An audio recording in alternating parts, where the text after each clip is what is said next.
Hello students, today we are going to do our second term chapter 1, means chapter number 10 from your book, living and non-living things.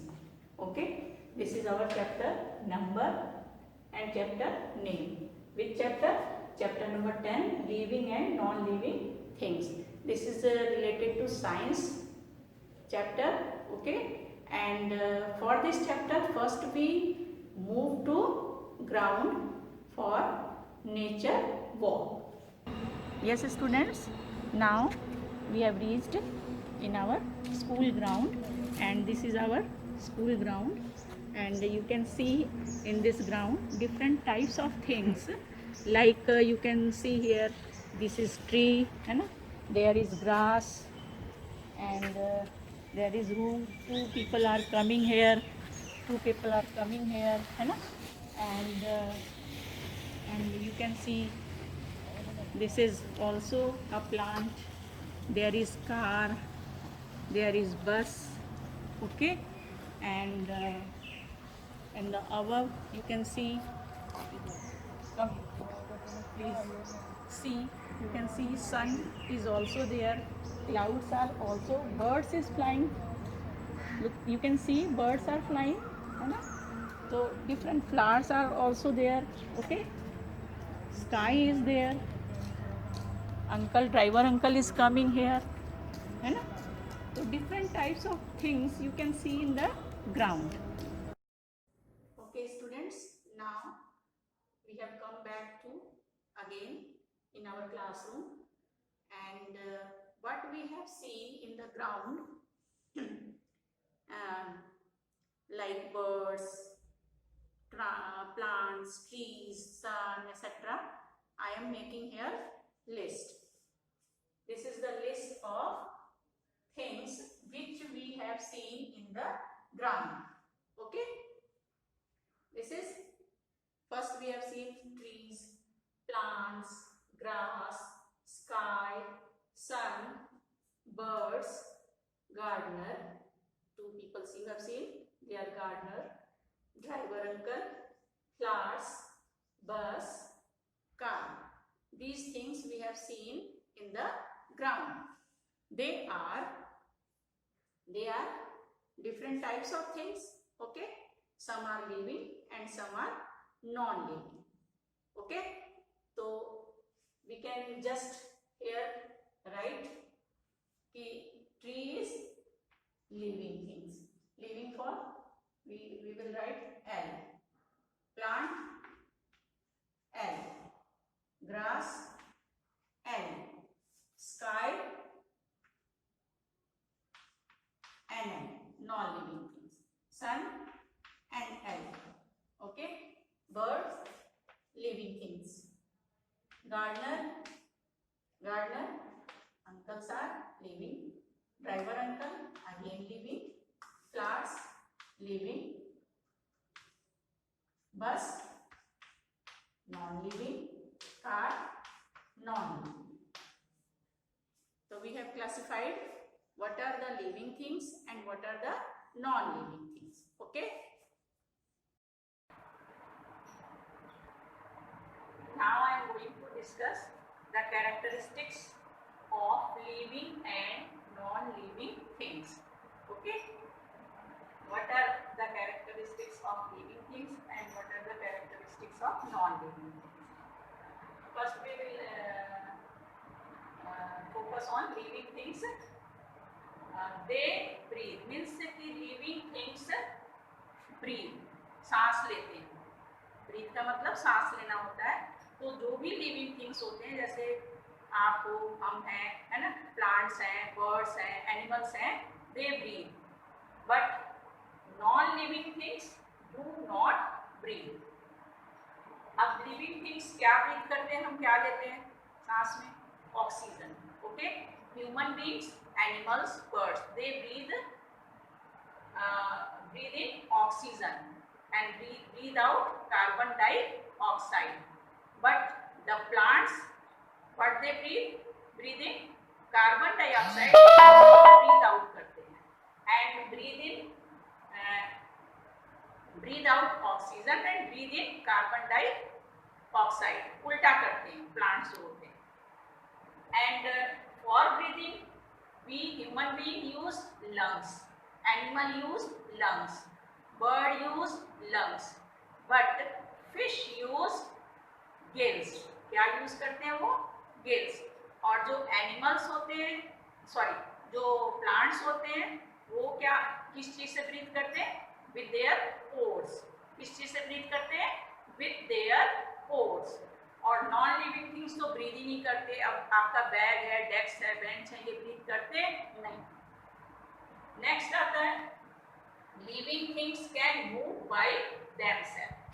Living things हम आप जो है हमें कहीं जाना होता है तो हम अपनी कोशिश से एक स्थान से एक प्लेस से दूसरे प्लेस पे मूव कर जाते हैं. एनिमल हैं, बर्ड्स हैं, मूव करते हैं. बट जो प्लांट्स होते हैं वो भी मूव करते हैं. जैसे सनफ्लावर. सनफ्लावर जो है वो सन की तरफ अपने फेस को घुमा लेता है. जिस जिस साइड में सन होते जाते हैं उस साइड की तरफ वो प्लांट जो है अपने फेस को मूव करता जाता है. और लोटस जब सन निकलता है तो ओपन करता है अपने पेटल्स को, और जब इवनिंग होती है तो अपने पेटल्स को कवर कर लेता है, शेड कर लेता है. बट जो नॉन लिविंग थिंग्स होते हैं they can not move by themselves. वो अपने आप, अब आपकी नोटबुक अपने आप से तो चल के नहीं चली जाएगी कि आप उस पीछे वाले डेस्क बेंच पे बैठे हो, आपकी नोटबुक आगे रखी हुई है और आप बुलाओ कि आ जा भाई, वो मूव करके चली जाए. नहीं होगा.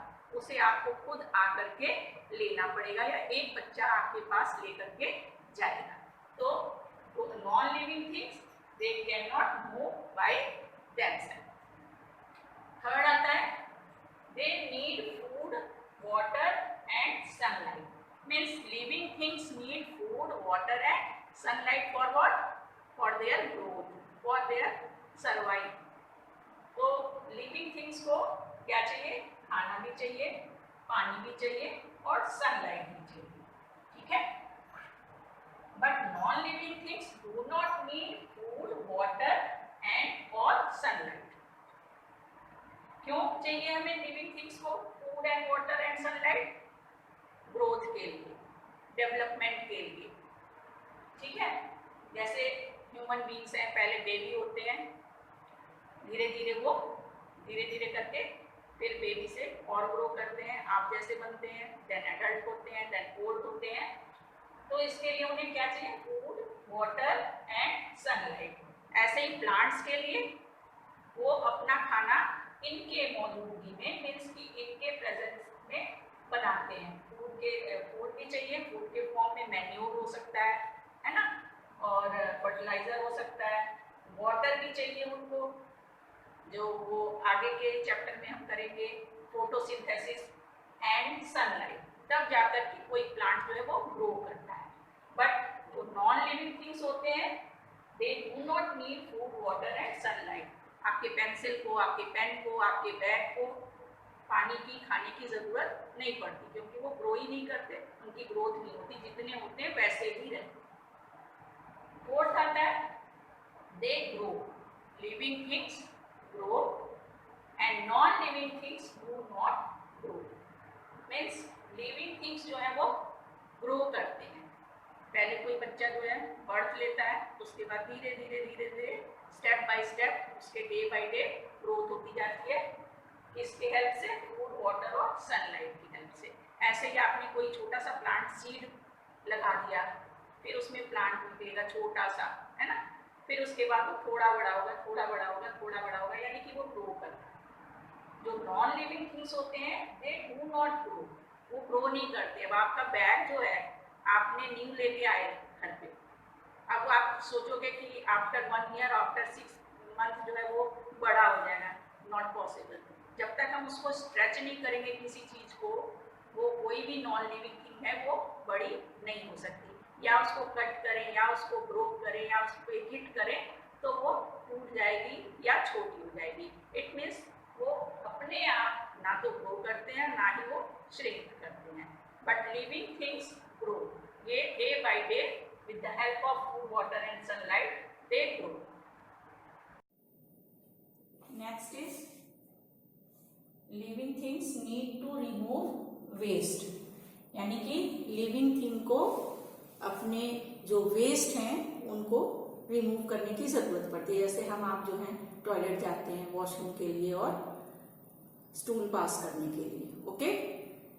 एनिमल्स हैं वो भी अपने वेस्ट को रिमूव करते हैं, या स्वेटिंग से, पसीने के साथ, या वॉशरूम के साथ। तो हमें जरूरत पड़ती है to remove our waste, but non living thing do not need to remove waste.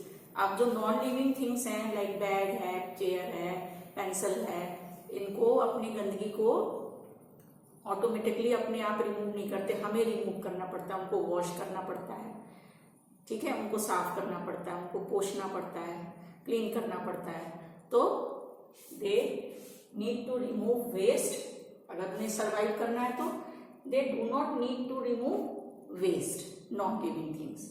Now next is react. Living thing react to changes in their environment, यानी कि जो लिविंग थिंग्स होते हैं उनको अपने इन्वायरमेंट में के अकॉर्डिंग रिएक्ट करना पड़ता है।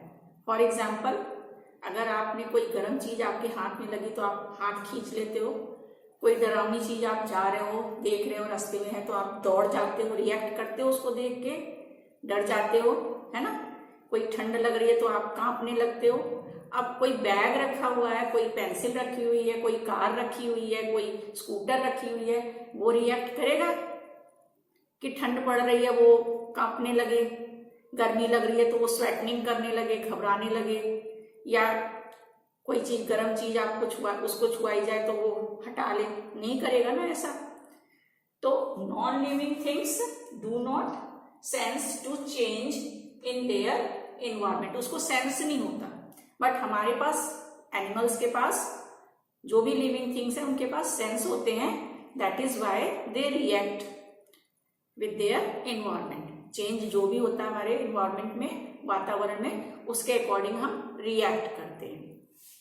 Next is last, they reproduce. Living things क्या करते हैं? रिप्रोड्यूस करते हैं। बेबीज किसके होते हैं? एनिमल्स के, या ह्यूमन बीइंग्स के, या इंसेक्ट्स के, ठीक है। दे रिप्रोड्यूस, वो बेबीज उससे फिर नए आते हैं, फिर उससे नए आते हैं, फिर उससे, ऐसे ही प्लांट्स हैं वो भी रिप्रोड्यूस करते हैं थ्रू सीड्स। प्लांट्स कैसे रिप्रोड्यूस करते हैं? सीड्स के जरिए। हम जैसे यंग वन को, बेबी को जन्म देते हैं, एनिमल्स भी बेबीज को, अलग अलग एनिमल्स अपने अपने यंग वंस को जन्म देते हैं, बर्थ देते हैं। बट जो नॉन लिविंग थिंग्स है दे डू नॉट रिप्रोड्यूस। अब एक बैग से दूसरा छोटा बैग थोड़ी निकल आएगा, एक पेंसिल से दूसरी पेंसिल नहीं निकल सकती। तो they do not reproduce and they reproduce.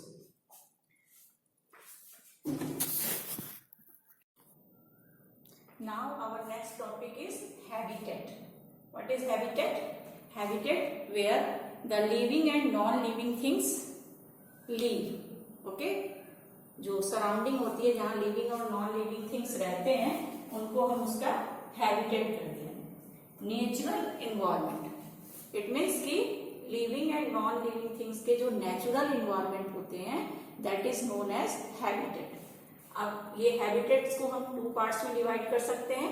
One is large and second is small. Large habitat means जो बड़े होते हैं, नेचुरल इन्वायरमेंट जहां पे कि लिविंग थिंग्स रहते हैं, लाइक फॉरेस्ट। अब एनिमल्स, इंसेक्ट्स, बड़े बड़े एनिमल्स कहाँ रहते हैं? फॉरेस्ट में रहते हैं, तो वो उनका हैबिटेट हो गया।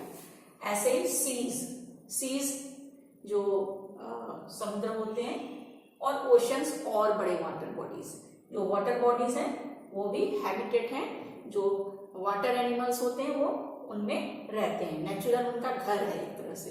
तो that is known as large habitat. Small habitat में आ जाएगा backyards, park and neighbourhood. Backyards यानी कि जो आपके घर के पीछे की कोई छोटी सी जगह हो, या छज्जा होता है आपके बालकनी में, वो पार्क।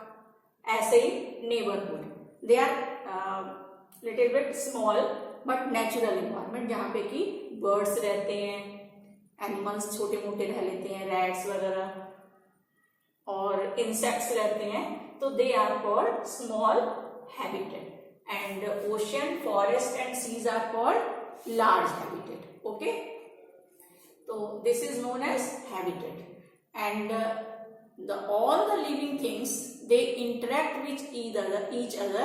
जो सारे लिविंग थिंग्स हैं वो एक दूसरे से इंटरेक्ट करते हैं. प्लांट्स हैं, एनिमल्स हैं, ह्यूमन बींग्स हैं. हमको आपस में एक दूसरे की को जरूरत पड़ती है, हम एक दूसरे से इंटरेक्ट करते हैं और इस तरह से हम अपने लाइफ को सरवाइव करते हैं, जीते हैं.